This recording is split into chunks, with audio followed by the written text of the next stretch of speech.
Hello everyone, Tanak here. Welcome to episode 118 of Building My Industrial Empire in EVE Online.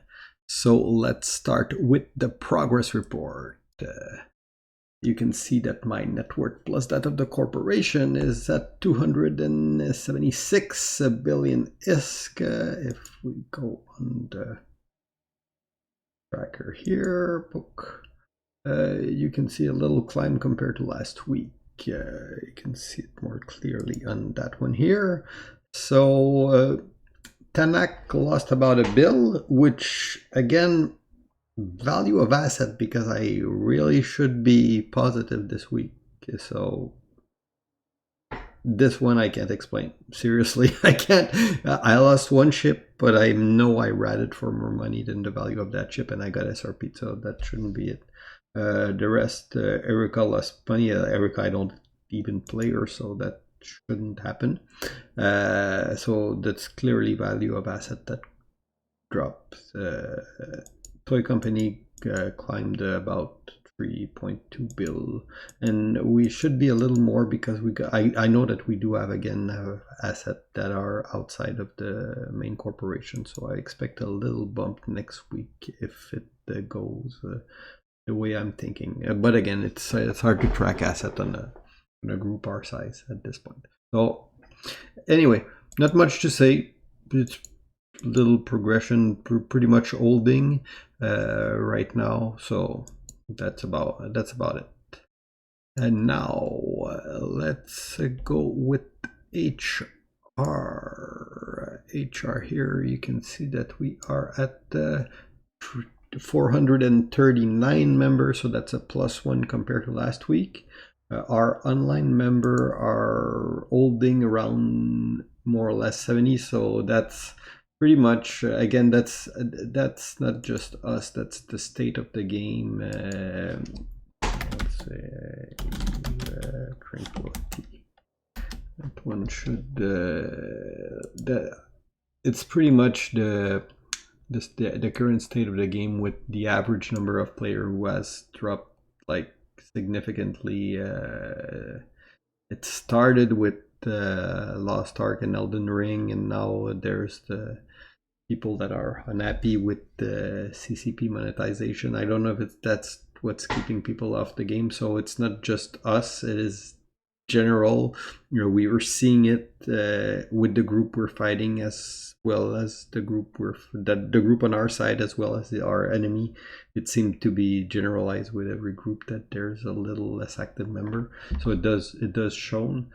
Still, we managed to grab one people. We're not cleaning up people, because we do have people that are talking still like very well and like integrated in the WOMP family, but they're just on break or doing some other stuff. So I'm not too worried about it. I mean, it's ups and downs. It's just a game, so people don't live for the game. But still, we're still holding pretty strong. So nothing to worry about here.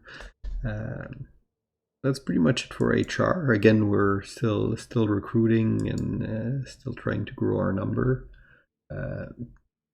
And we're doing okay considering everything else that is happening in the game. And now, war.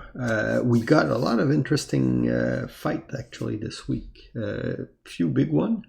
The biggest one, one of the big one that we had was last Saturday, where we took a Gila fleet out and decided to play with fire a little bit. That the fight went pretty well initially, but we stayed on grid too long, I think, on that one. But still a good fight.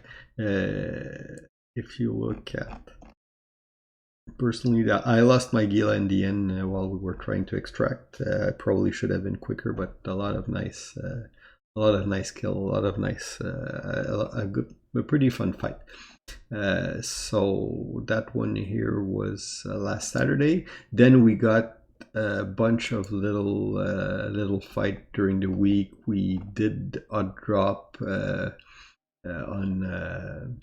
a tire fleet that was mining a moon, and they're mining an R64, and we kind of kept them from doing that. So just like basic stuff that you do in war, they've been in our system. They're in our system often enough, so we paid them back a little visit, stuff like that. And just before recording this video, we had a very big fight.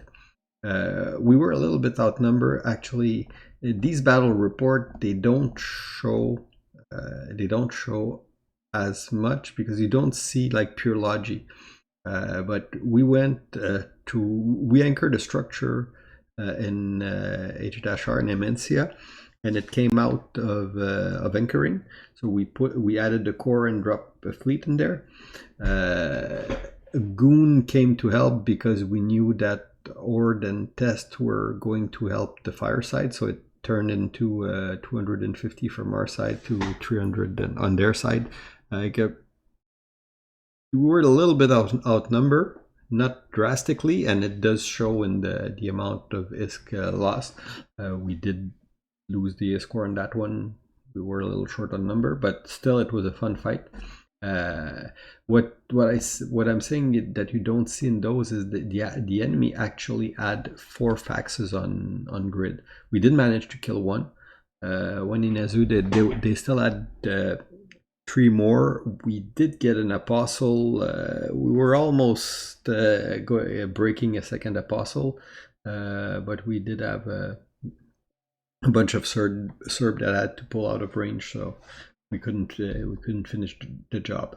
But still, pretty cool fight. Both group were in Typhoon, so one of the first big battleship brawl that we had since the new meta, so there was a little bit of adaptation on our part, but all in all, a pretty cool fight, and we got a pretty cool kill too. So it's always fun to get those little trophy kill in those big battle. So that was pretty cool.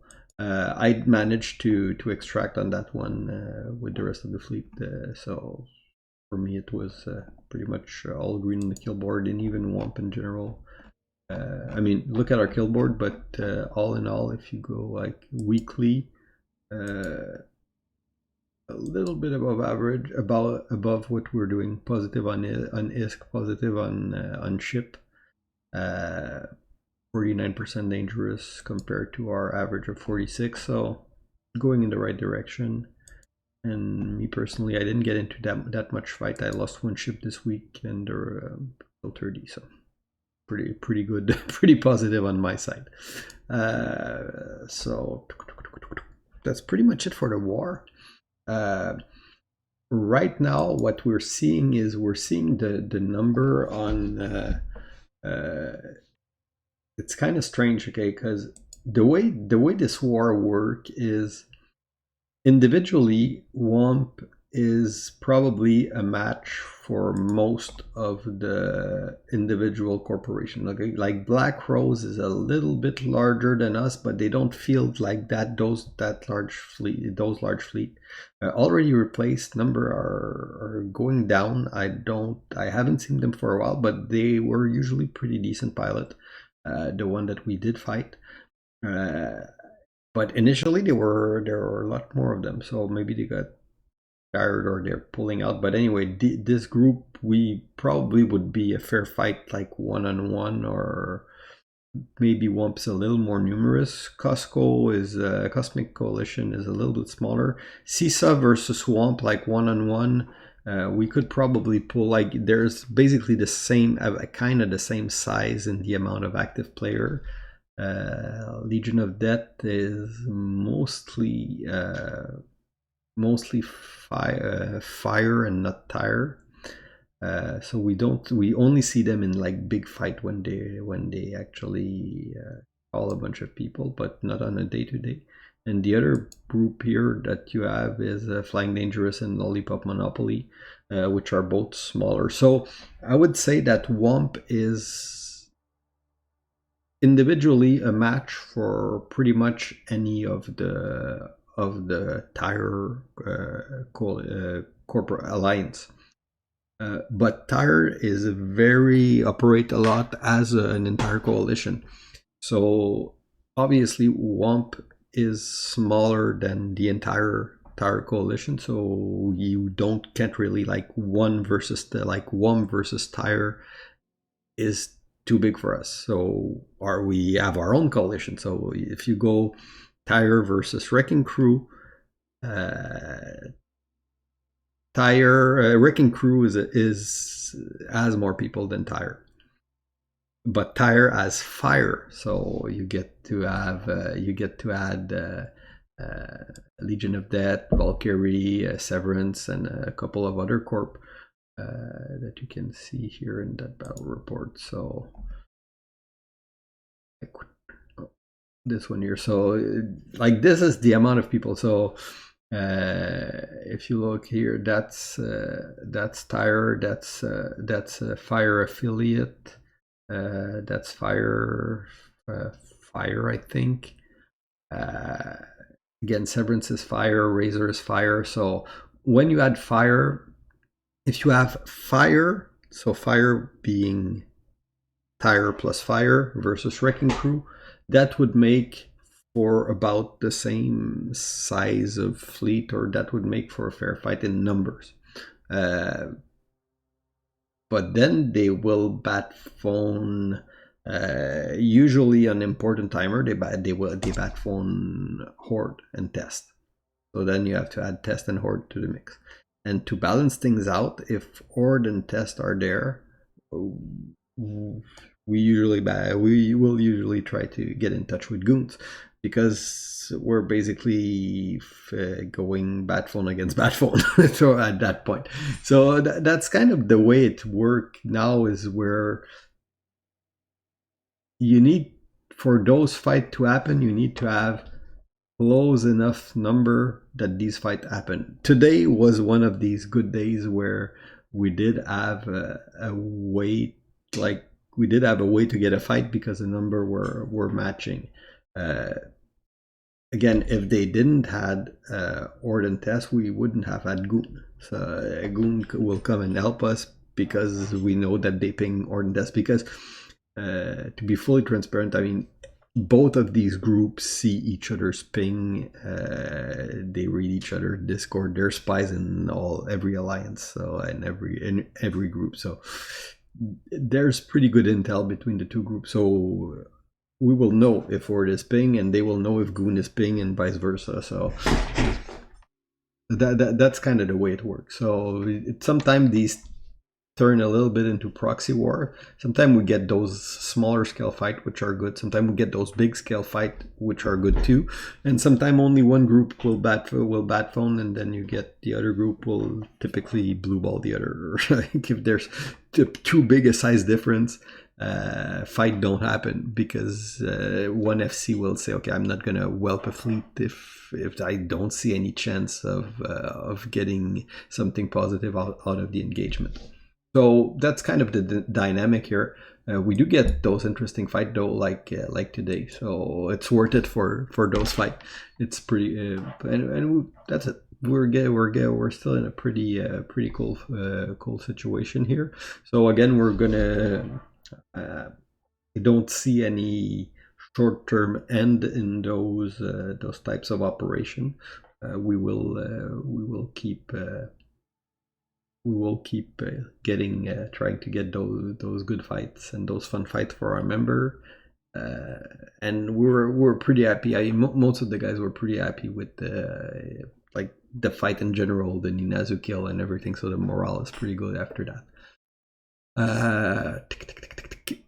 That's pretty much it for the war. Industry. We did get some interesting stuff happening this week in the industry. We anchored another structure.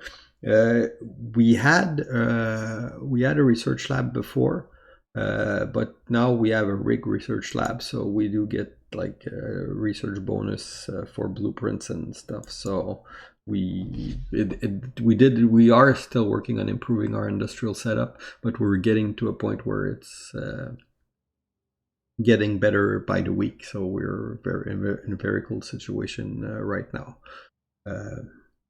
So again, more progress going that way. that's pretty much it for this week. Again, it's been it's kind of weird because we are in a little bit of a stalemate in a way that for a while Fire Tired tried to break into catch, they couldn't. Then we tried to break into their area and we're facing resistance. We'll see how it evolves. But there is constant content for both sides. So overall, I think that for the players on both sides, that's actually enjoyable. So that's what you're looking for in Eve.